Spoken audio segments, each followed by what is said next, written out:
Cher Blazers. Cher Damien, Monsieur Dame Lillard, on va l'appeler maintenant. Ça lui va bien, je trouve. Ce qui est bien, c'est que l'appart de Lyon, c'est propre là. Il y a un bon coup de balai là. Ouais, là, il y a eu un bon petit coup de balai tout propre. Bon coup de balai. Tout bien nickel. propre. Là, le parquet des Pélicans est absolument nickel. On pourrait manger par terre. Ouais, celui des Blazers aussi. Tout est propre là. Oh, bah là, tout est nickel. Ils ont même plié les maillots à la fin. Voilà, l'Oregon en entier est nickel. On a eu un sweep. Ouais. Et on a eu un sweep pas incroyable. forcément celui qu'on attendait. Oui, d'ailleurs, public service announcement, les gens qui viennent de démarrer la vidéo. Qui avait mis 4-0 pour les Pélicans? Baissez la main. Déjà. 4-0 pour les Pels, Alex. Sans aller jusque-là. Ah, Déjà. Oui, non, mais déjà, dans la plupart des commentaires qu'on avait vus. Blazers passe. Déjà, ça mettait plus les Blazers. Déjà, nous, on avait mis Blazers. Sûr. Nous, déjà, on avait tout faux. Pour commencer par nous. Ensuite, dans les commentaires, tout ce qu'on avait vu, ça jouait quand même beaucoup plus les Blazers que les Pélicans. Et alors, mais GG à ceux qui ont dit les Pels, hein. Attention. GG à ceux qui ont dit les Pels. Ceux qui ont dit les Pels. Maintenant, ceux qui ont dit les Pels, rangez les trompettes. Pas de cette manière-là. Pas 4-0. Et puis pas de cette manière-là. Et pas de cette manière. Il y a blowout sur def, sur incroyable. Il faut qu'on revienne sur cette série. Beaucoup de gens nous ont demandé tout au long du week-end, pourquoi vous n'avez pas fait d'apéro? On avait pas mal de choses à faire. Mais là, on revient justement sur cette série. 4-0, les Pels qui se qualifient. On va revenir sur les match-ups, sur ce qui s'est passé, parce qu'il y a eu beaucoup d'interrogations. Genre, comment se fait-il qu'on en arrive là? Comment se fait-il que les Blazers arrivent à un tel niveau? Comment se fait-il que les Pélicans arrivent à un tel niveau? Il y en a un en Dax dont on va parler. Alex, qui tu as envie de commencer? Des caresses ou des fessées? Je sais pas. Allez, on va faire des trucs à dire. On va faire des petites caresses quand même pour commencer. Du côté des Pels. Commencer par les caresses. Ah oui, bien sûr. On termine avec la fessée des Blazers. Allez. Bajro Holiday. Bajro Holiday.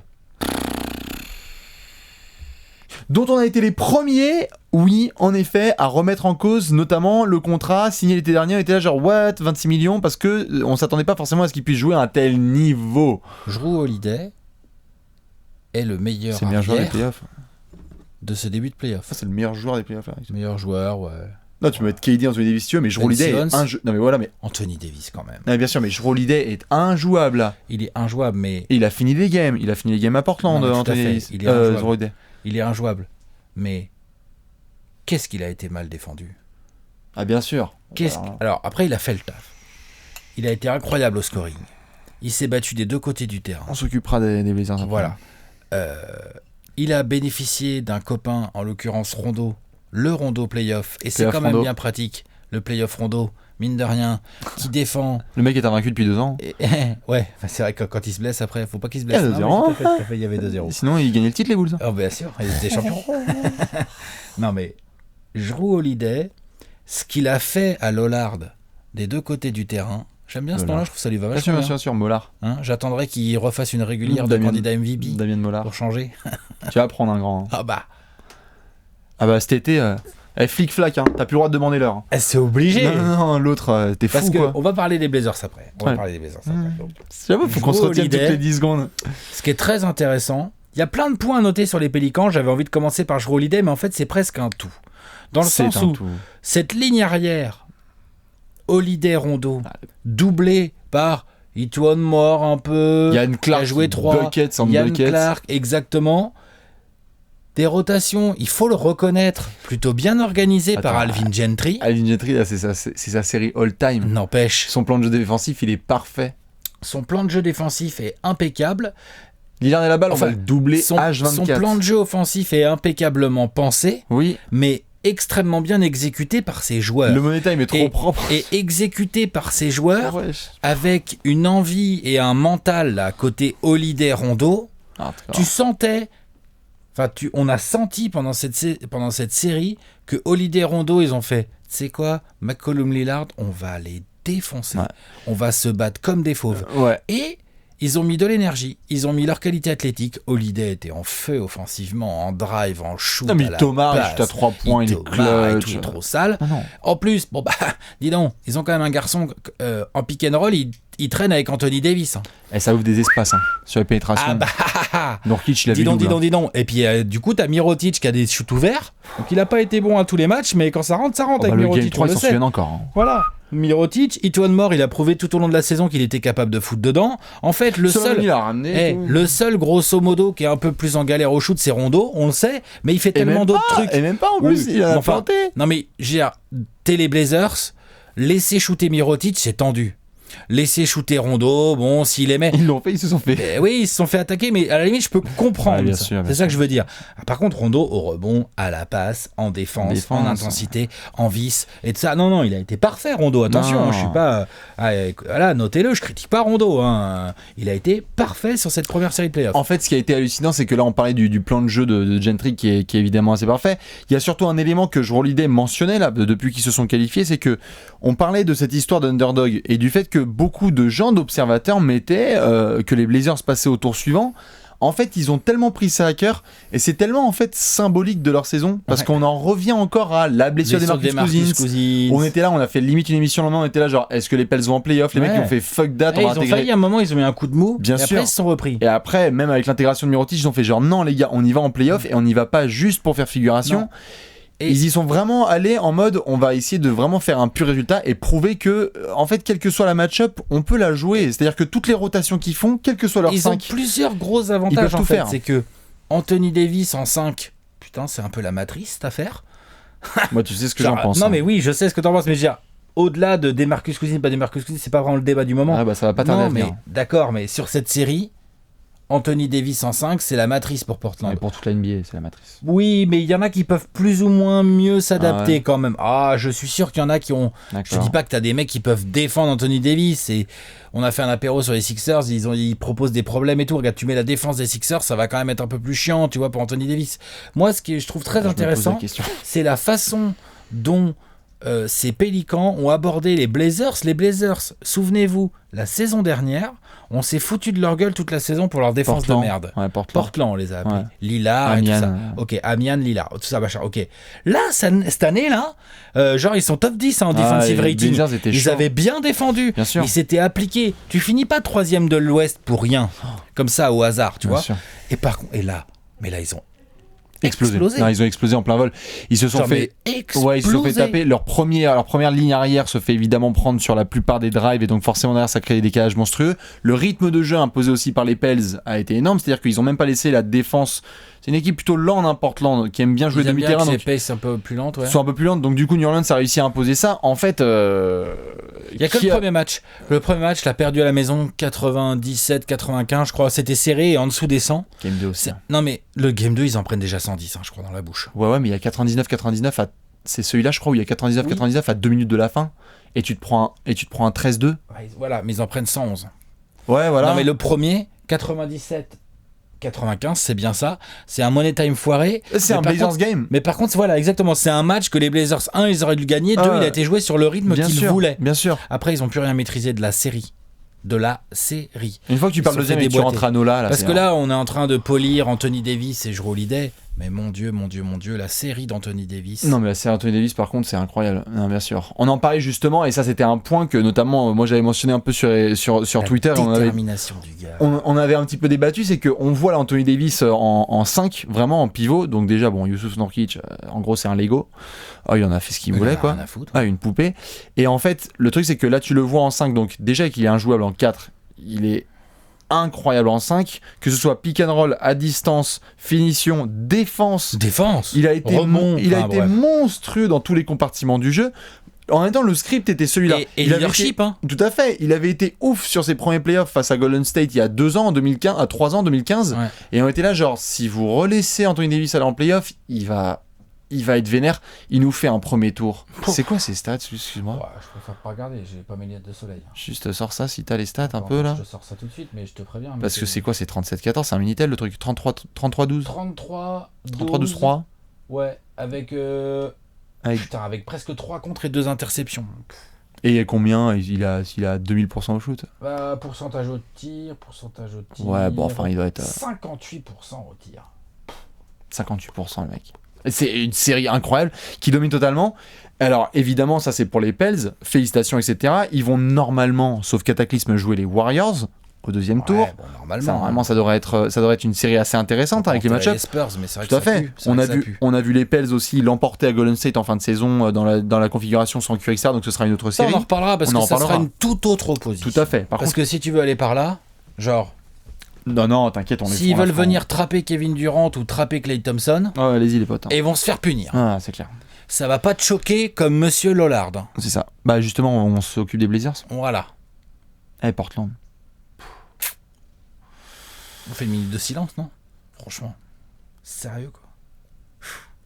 Donc Damian Lillard, saison où tout le monde, ou presque tout le monde, pouvait considérer Damian Lillard comme un... Il est top 6 MVP. Pas un MVP, mais top 6 MVP, candidat, un gars qui va avoir des votes. Leader d'une équipe podium de sa conférence. Et puis avec des stats, 25 points, des bons pourcentages, beaucoup de grosses performances. Il a vraiment porté les Blazers, alors que McCollum, c'est pas qu'il a fait une mauvaise saison, mais il était un petit peu en deçà de sa saison précédente, tu vois, ce genre de choses. Un petit peu, mais dans un collectif intéressant comme celui de Portland, Lillard était vraiment le mec qui bonifiait le travail d'équipe. Ouais. Bah là, mais c'est qui le joueur qu'on a vu là ? En fait, j'ai pas trop compris. Bon, déjà, c'est son petit frère. Déjà, il s'est fait bouffer par Jrue Holiday. Non, mais il s'est fait bouffer par Jrue Holiday, ça d'accord.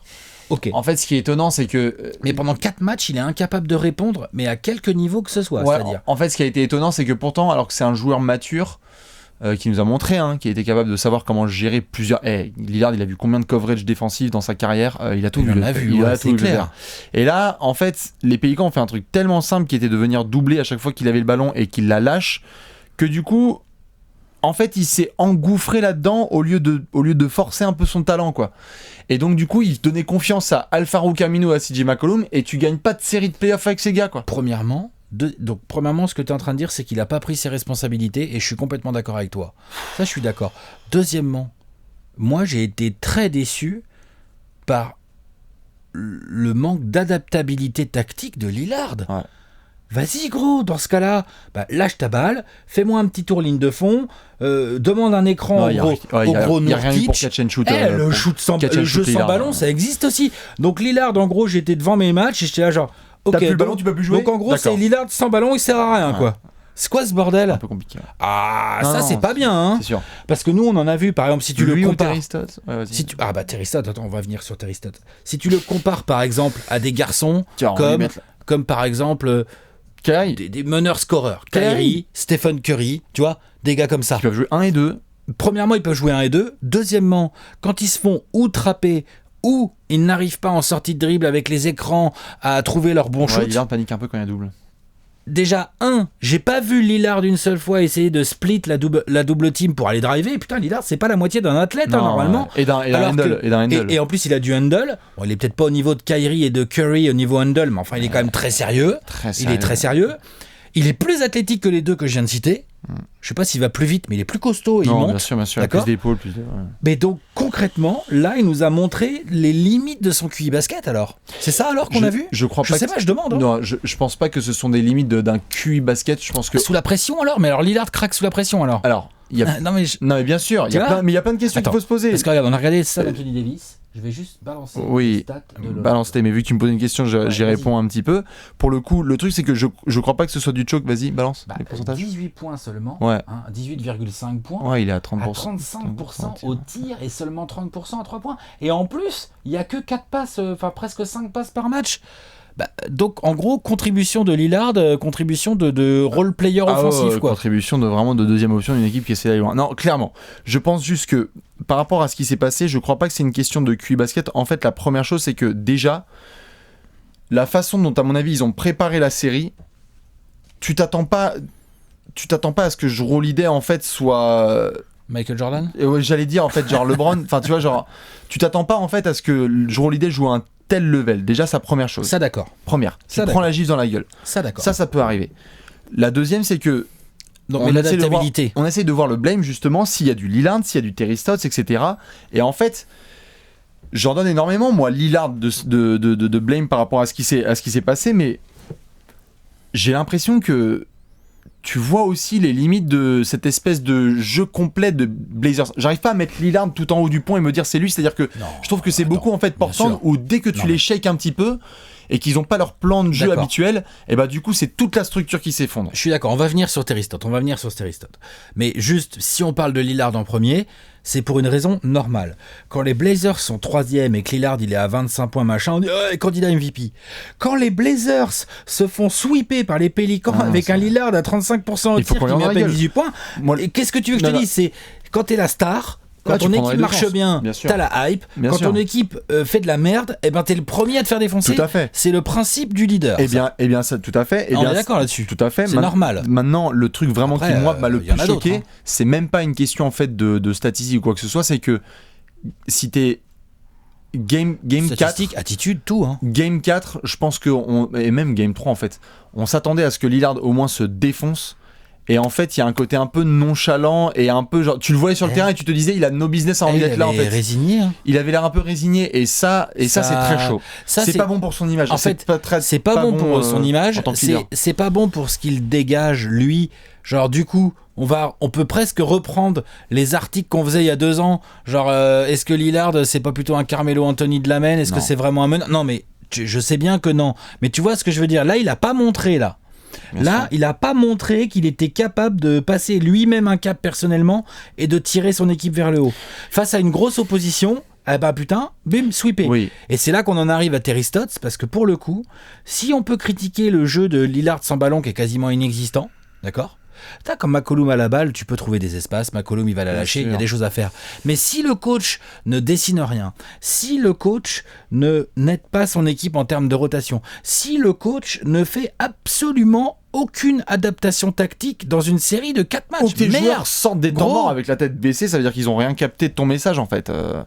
T'arrives aussi en fin de cycle, Terry Stotts il y a depuis longtemps, peut-être qu'il y avait des messages qui passaient là. Peut-être, de toute façon quand tu te fais sweeper comme ça, alors que t'avais fait une bonne saison. Attention, il y a des bouchées qui vont sortir. Fait une bonne saison, il est clair qu'il y a des dossiers qui vont tomber. Il y a du caca sous les tapis, ça c'est sûr et certain. En fait, moi ce qui me fait plus chier par rapport à ça, c'est que je crois vraiment perso que c'est une histoire de match-up. Je dis ça parce que on a vécu la fin de saison notamment à l'Ouest où c'était dans un mouchoir de poche, où il y avait des franchises qui faisaient de 3 à 8 en espace de 2 jours. Et en fait, j'essaye pas de faire des what if par rapport à Portland, mais les mecs auraient pu jouer San Antonio au premier tour et on n'aurait même pas ce débat, tu vois. Et alors certes, c'est une histoire de tirage. Tu joues les Pels, mais si ça se trouve, les Pels auraient tapé les Warriors, j'en sais pas, tu sais, au premier tour. Non mais tu vois, en tout cas, c'est pas ce qui s'est passé. C'est pas ce qui s'est passé tout à fait, mais j'essaie juste d'éviter de faire une conclusion sur Lillard en tant que joueur, vu que tu posais la question, parce que je crois... Non, mais vu qu'on pose la question sur Lillard, qu'est-ce qu'il montre comme limite, je crois pas, c'est juste que là, en termes de match-up... Là, il en a montré des limites.